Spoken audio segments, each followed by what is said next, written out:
嗨，大家好，我是南岩，欢迎来到科技美学。本期节目我们为你带来的是目前微软最新的当家旗舰笔记本——微软的 Surface Laptop Studio。不得不说，微软笔记本的质感你是可以放心的。我们可以看一下它的开合角度，这开合角度也不是很大呀。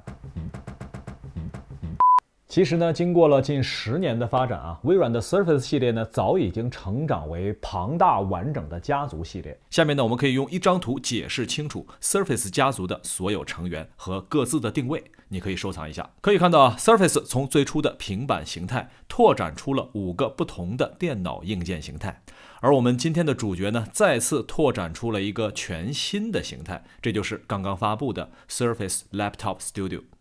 它和其他的 Surface 呢完全不同。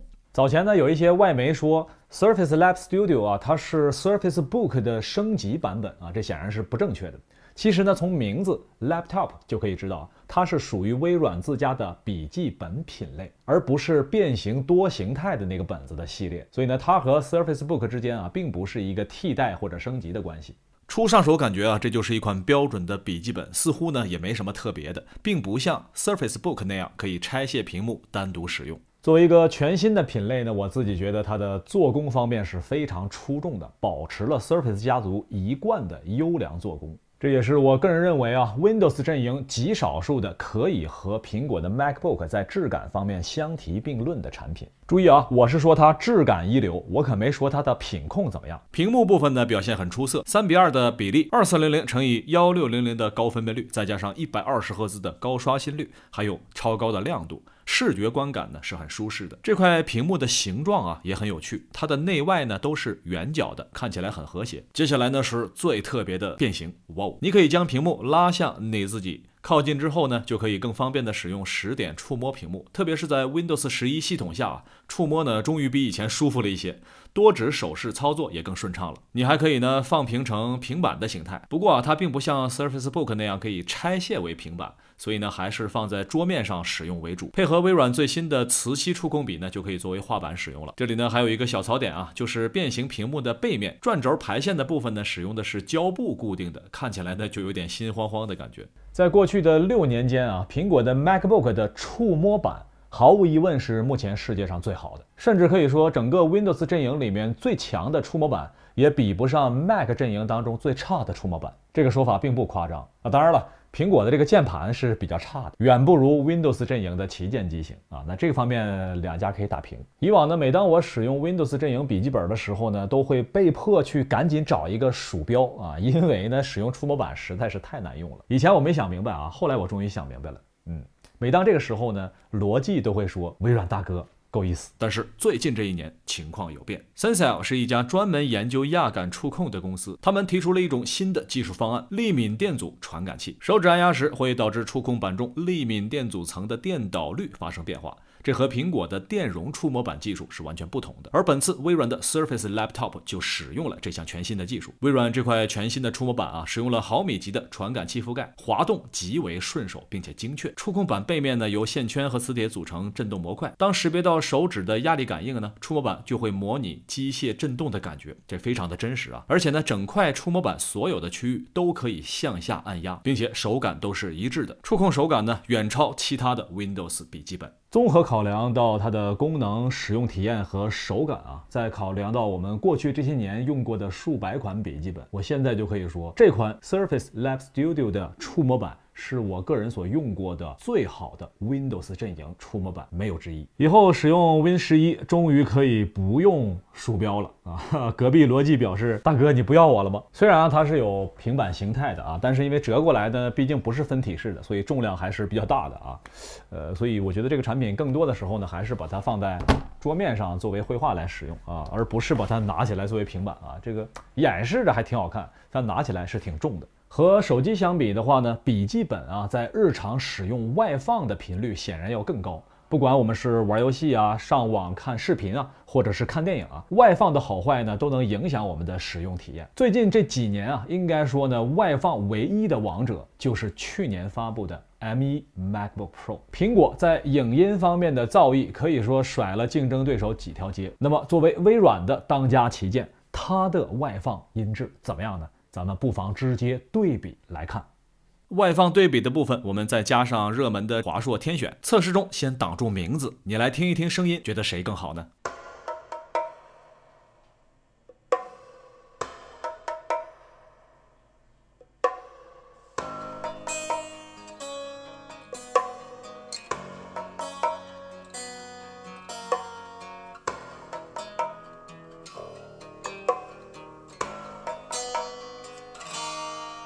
让我与你握别，再轻轻抽出我的手，直到思念从此生根华年，从此停顿。热泪在心中汇成河流，热泪在心中汇成河流。OK， 下面我们公布答案了。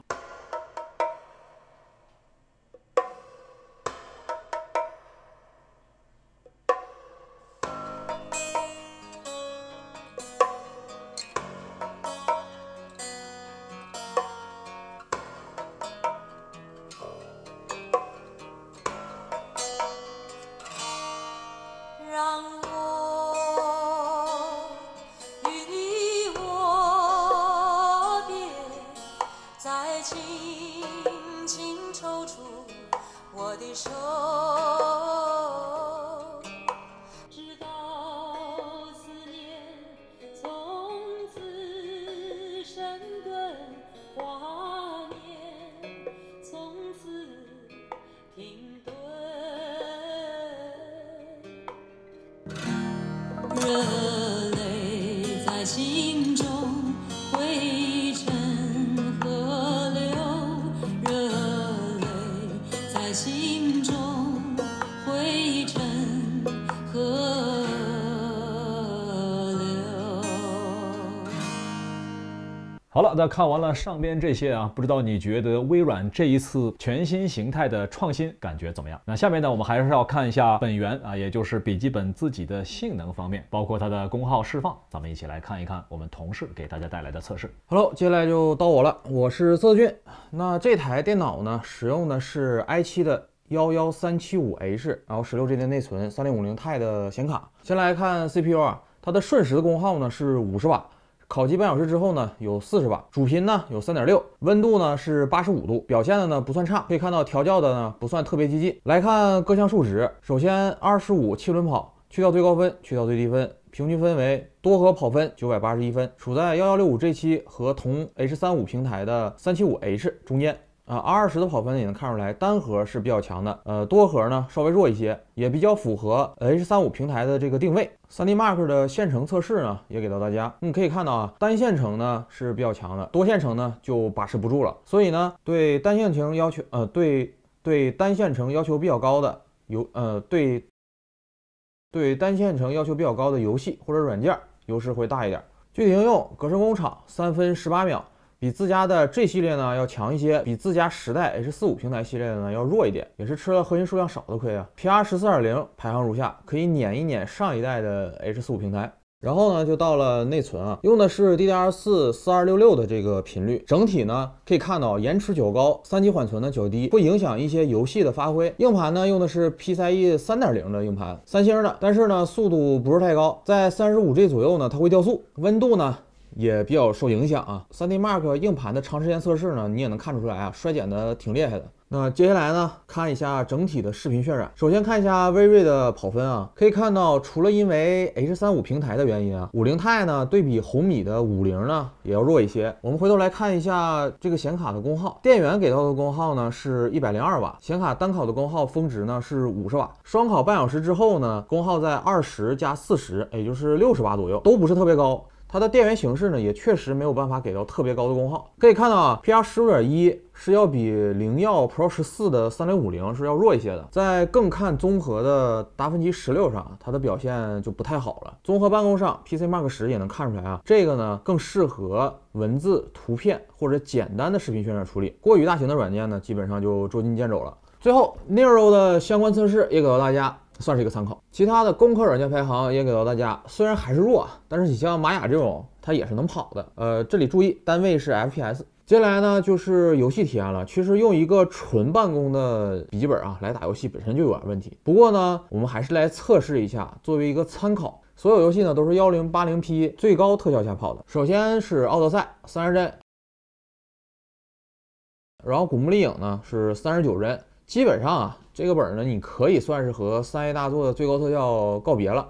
直接来看网游，绝地求生呢86帧还行，毕竟呢酷睿啊和这个英伟达呢也算是有加成。永劫无间呢33帧，相对来说啊表现的不太好。不过呢，降一降分辨率或者降一降画质呢，也是可以玩的。最后啊，给到大家这个 3D Mark 的跑分 ，TimeSpy 跑分呢4985分 ，YLife 呢是23980分。所以呢，玩一些对性能要求很高的游戏啊，不太现实。但是一些老的一些游戏啊，或者一些简单的网游啊，是绝对没问题的。总结啊，这是一款纯粹的办公图形本，做工和外观啊，真的是没得挑。3:2的这种屏幕比例呢，在市场上也是很少见的。屏幕触控呢，也增加了多元化的使用方式。这两天呢，我真的拿它试了一下，就一直在办公用嘛。比如说我窝在沙发上写稿，或者呢我在车里开个会什么的。这个屏幕呢确实可以扩展我的办公场景，特殊的设计呢也让人眼前一亮。压感的触控板啊，你也别提多好用了。不过呢缺点也是太突出了。刨除因为钱不够的困扰，虽然有独显，但是呢功率给的明显不足，能力下降严重。风扇散热呢在整体机器的下半部分的还是双侧，如果用鼠标呢会非常的困扰。虽然峰值温度啊真的不高，它只有40度。在图片中就是那个最亮的一个部分，但是你看啊，它的热量分布啊，正好在 C 面的下半部分。当你啊要是玩点游戏啊，或者是渲染点视频什么的，真是冬天可以暖手，夏天可以活血。我也理解啊，其实控制功耗这个事儿是微软一直想做的，但是显卡呢又是一分功耗、一分性能、一分热量的架势，你根本没法改变。我觉得呢，反而不如上一套这个 MX 系列的，或者是干脆用核显，牺牲掉一些渲染或者是大型软件使用的能力，把机器呢进一步的做薄，然后续航呢做的再强一些，把办公呢和图片或者绘画的能力做到极致。当然了，这只是一些我的拙见啊，我肯定没有人家的产品经理想的那么细致。所以呢，大家觉得呢，可以把你的想法呢留在弹幕或者是评论中。万一微软看着了呢，对不对？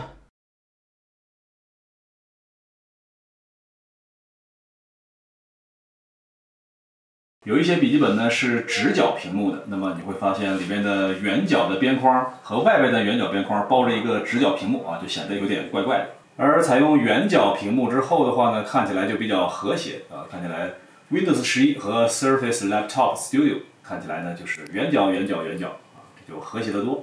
当然，这个圆角也不是没槽点啊，比如说我们这个鼠标挪到旁边的时候，它就我鼠标呢找不着了。哎，我现在啊，终于知道为啥微软把鼠标设计成这样了。哎，你看这样一掰，哎，这个小风道你看着了吧？就完美的解决了底部触风吹手的问题。